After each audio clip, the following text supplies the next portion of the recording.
are being embraced. So crazy. So then, after an already pretty much lifetime of cool stories, you decided, fuck this. I'm gonna pick something else. And you started working in film in 2017. You said. Well, I picked up a camera for the first time in 2017. For those who don't know, that's not enough time to get as good. Because when you came in here, you can tell when someone knows what they're doing. Right. And I don't know if you remember how quickly I came up to you and I was like, can you tell me some light things? Because we own the place, but I do sound, and you were just getting these amazing shots very quickly, and also just being very understanding with the subject matter and everything else. And how did you decide to do that? How did you figure out what equipment you need? How did you learn to work so quickly? Clearly you have a work ethic that comes from sports, yes. right? How can you just tell us that story? How did that happen? And how did you end up here with all of that? So I was playing in the Middle East, and I went up for a dunk and got undercut and blew out my knee. It was over. That's a very that's I tough. mean, there's it wasn't over like that, but it was a deeper thing. Like they out there, they just want you to keep playing, keep winning. And it was paying me a lot of money, so they was injecting me. Okay. And I didn't know how bad my knee was, so I played on it for like another 2 weeks and blew everything in my knee. Yikes. So like for me to be able to walk and I could run still is like a blessing. Well, yeah, no Do doubt. you think it would have been better if you would have waited?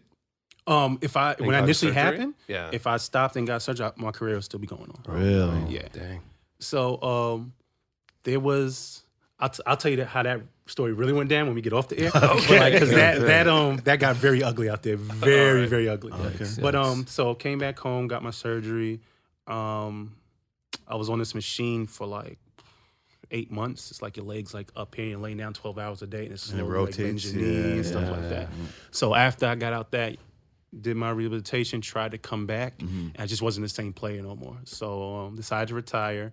And then for like that whole summer, I tried so many different things. You know what I mean? I was going to go to oil and gas, and I jumped on this app wave, and we created this app, and I was just doing everything to try to find what's next. So my wife is like my own personal superhero because she wears so many hats. Wow, so that's huge. she's in the oil and gas field, but she's an influencer on the side. So what she would do was she'll go out to eat with her friends, like, oh, after the year, can you take a picture of me? So I'm home now, and I'm just like, no, I mean, I'll take your pictures for you. She's like, okay, cool. So my wife's a full foot shorter than me. Everybody Hey, I was is who is it? or 2 or 3 shorter than you.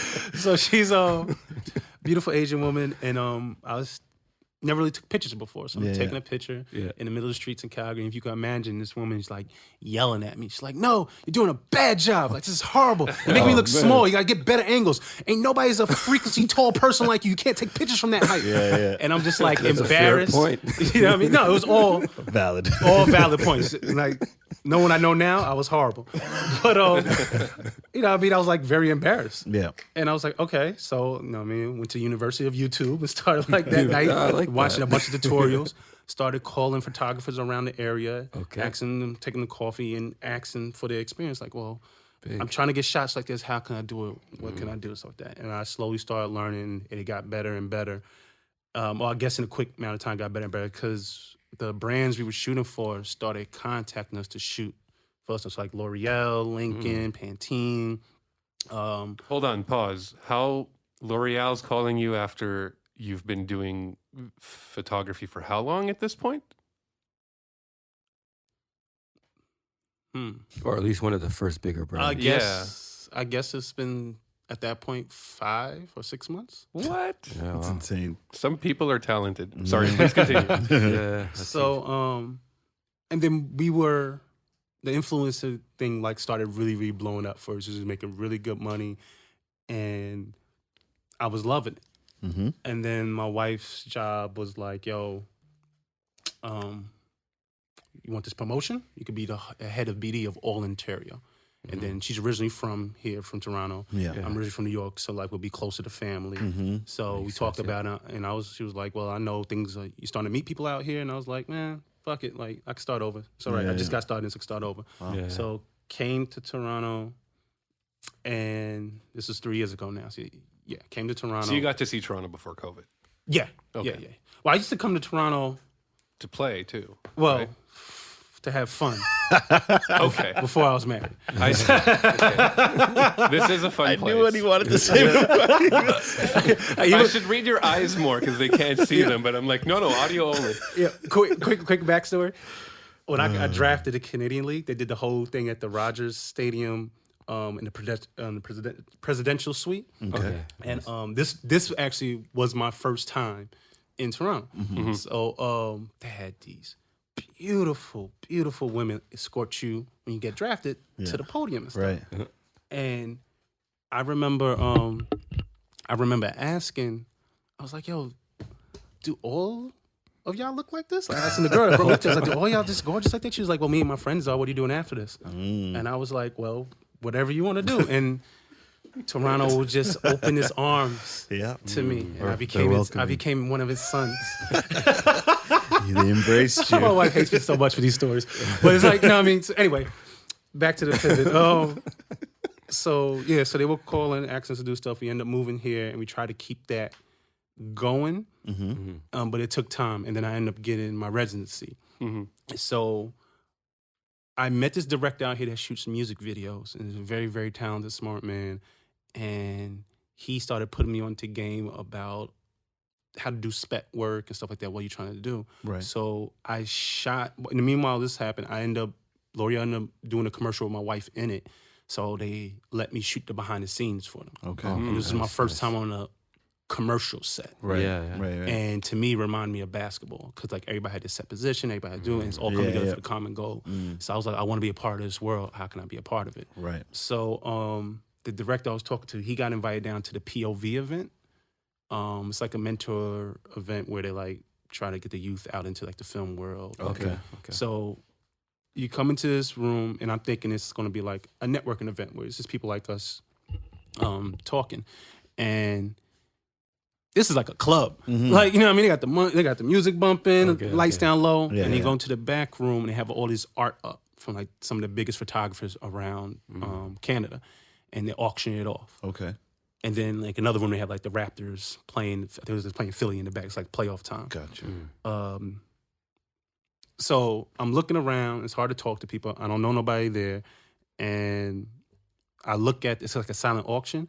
And it's going for like starting bids for these paintings are like $500. So I'm like, if anybody could just come to a party and randomly bid $500, they have to be somebody. Right. So I stayed by the table the whole night. And whoever came to sign over, I introduced myself to him. So I ended up meeting Franca from Leo Burnett, which is one of the biggest agencies in Canada. Yeah. And got to meet him with her. And she looked at my work, and she's like, oh my God, your work is so good. Where'd you go to school at? And I was like, I never went to school for this. It's just been the University of YouTube. Yeah, and then her eyes just went so big. Right. And it was like, yo, I'm going to connect you to everybody. So and like I had no idea anything about film, about like, I didn't know the difference between, I didn't know what a DP was, didn't know the difference between a director. Double penetration. No, I think you meant director of photography. And I was going to ask you what that is too, so thanks for throwing that in. Oh, if you want to hear stories about that, man, oh God. Also Toronto or Japan? No, this is South America. Croatia. Okay. Yeah, totally different beast. Oh my God. Franca. Back to Franca. So she got me meetings with like all the big production companies around Canada, like Skin and Bones, Corner Store, Revolver, all of them. But I had no idea who any of these companies were. I didn't know what they would do. So I get these meetings. I'll come in there and I'm like, well, what do you want to do? And I'm like, well, what do you need? I can edit, I can shoot, I can color grade, like I do whatever you need me. So I had no idea that production houses rep directors. And it's like a totem pole situation, right? So they looked at me like, this kid doesn't know anything.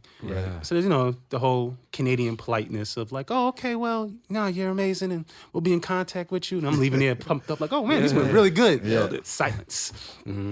So from there, I ended up having a meeting with Luke from Revolver, and Luke was honest with me. He was like, you don't know nothing, so you should PA.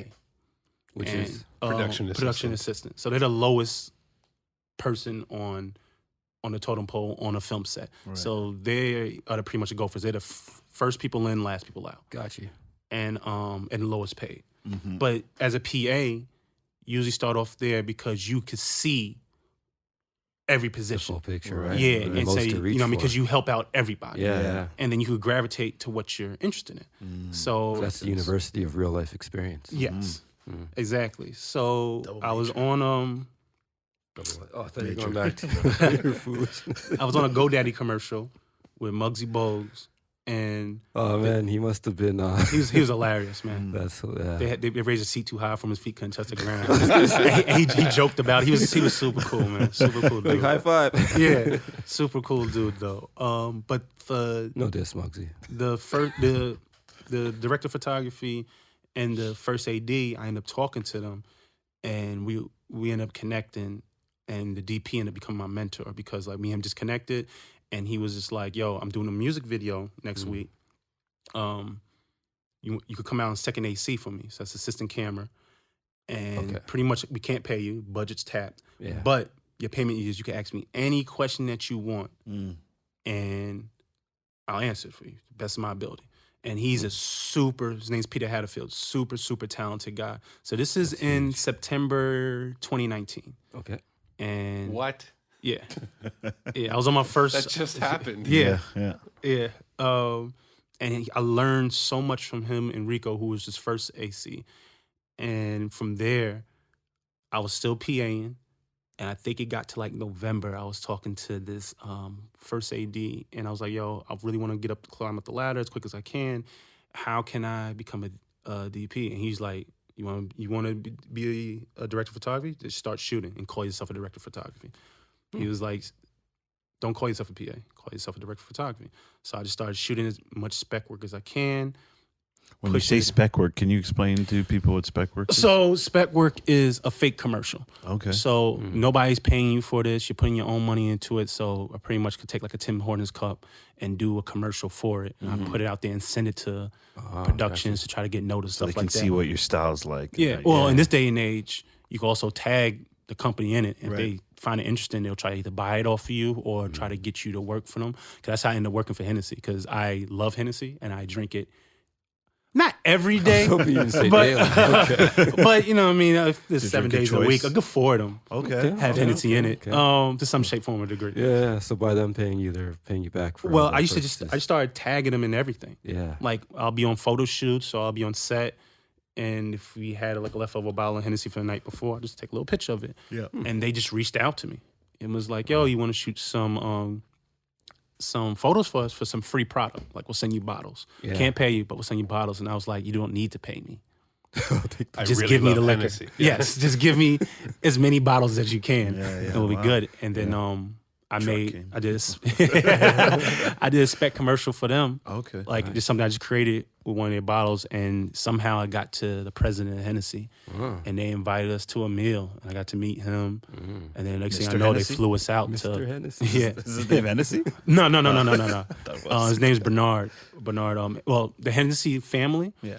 they still have shares in it, but they don't run Hennessy Gotcha, no more. okay. They just live Collect life. money, Yeah, yeah, you yeah. know what I mean? Count the Check checks. the checks. Yeah. But his name's Bernard, and cool dude, and we shared a lot of experiences because I lived in Argentina. He lived in Argentina. Right, okay. I'm from New York. He lived in Brooklyn. We both been robbed in Brooklyn before. So like we had a lot of Commonality. So they invited us out to Cognac, France, and Wow. we got to like stay in the Hennessy mansion, which was super uncomfortable I could imagine. because it's like they all the clocks are broken, and they make you feel like you're back in the 1800s. So like they have like the books back from the 1800s where they used to hand tally how many barrels of Hennessy they sold and made. There you can like touch them and everything. damn. They have 4 butlers waiting on your hand and foot.